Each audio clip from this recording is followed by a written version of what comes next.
what initially made you volunteer? For me, it would have to be definitely God. It wasn't something I did. I was in 401 class at Grace Church, and Pastor JP was talking about some of our urban ministries and how to live out a Christ-centered life. And he had said that Pastor Brad and him were coming down here, and they were going to check it out, and da-da-da, and I was just like, oh yeah, that's nice. After the class was over, I went up to him and I was like, do you need any girls to go? And my best friend was standing next to me, and she looked at me and was like, are you feeling okay? Kids don't like you, and you don't like kids. What are you doing? And I was like, what just came out of my mouth?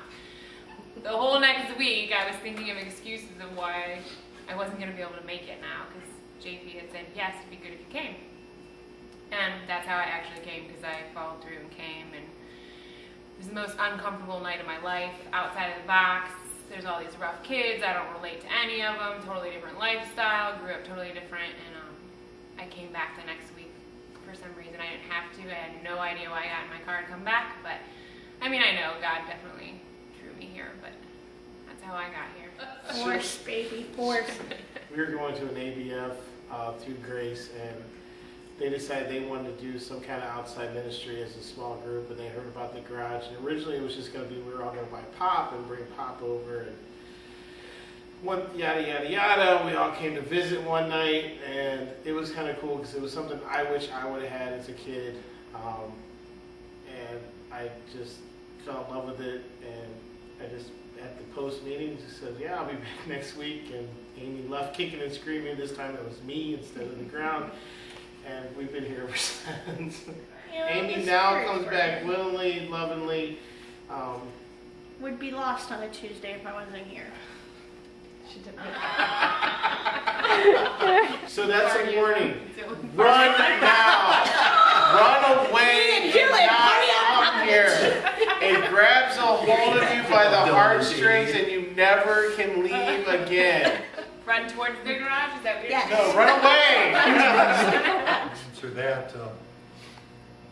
I ran into you, Lou, in Bueller's when you hit me with your cart and said that you had 80 kids and only 3 volunteers. And this was a week after our pastor had preached a message on getting out of your comfort zone. And that was enough to convict me to inquire about the I garage. dealt with some of these issues these kids are going through, or that they are going through, and I've been down that road, and I feel that I can relate. So, and I've been here for pretty much about 4 years, 5 years, something. A little over a year ago, Lou came to my church, and it was during a sermon series that we talked about reaching out and turning outward instead of worrying about church business, worrying about the community like we're supposed to. And Lou spoke in before one of those services and talked about the garage, and I'd been thinking about something I wanted to do as a ministry outside of our church. I had been heavily involved, and I wanted to do something outside. So I showed up the next Thursday night, and I guess I stuck here for a year. Yeah. I'm doing it for the kid. I like kids. I like high school kids. I like that age group. I had worked with the youth group there. I wanted to do it with kids that really need the Lord. I was kind of feeling the tug that maybe over the course of my life I'd taken a lot more from God than I'd given back. And a couple years after Dick ran into you, I ran into Dick.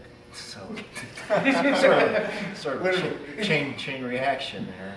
And he told me, he started talking about the garage, and I was looking for something to plug into. I'm really not from the Wadsworth community. I'm from Brecksville my whole life. And I was thinking, well, maybe I should get involved in my local community where my kids went to school and all that.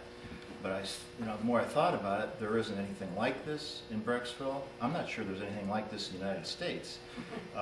So I figured, give it a shot, and I'm glad I did. It's just what's so addicting about the kids is getting the kid that just knows that he's got it all figured out and watching them receive Christ and the changes that follow. And that's it's pure adrenaline. Mm-hmm. And that's why I keep coming back, because I want to see that over and over and over. To me, this was about ministering to the people that Christ ministered to.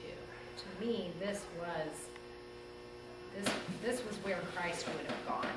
And so when I heard you speak about it at our church, I think my heart was pounding out of my chest. I remember that, and I was so excited about it and kept talking about it to my husband, but feeling so inadequate, not knowing where I would fit in, how I would fit in.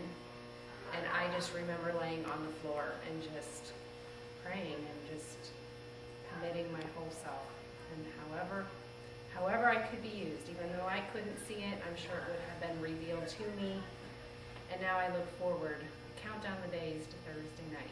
So I felt the same way that Dick did about the comfort zone. I was comfortable with third and fourth graders in Sunday school, and this was totally out of my comfort zone. And I was scared to death, and I thought, what in the world am I going to do? And, partly because I'm older, I thought, how are they going to identify with me? And then Lou said, well, you can talk to them. If somebody will talk and listen to them, that's sometimes all they need. I thought, well, I can sure do that. So I took a chance, but I was scared, and I actually terrified might be the best word. The first couple of times I came, and I thought, I don't know if I can do this. This is scary. But I stuck with it, and I thought, if God wants me here, He'll equip me.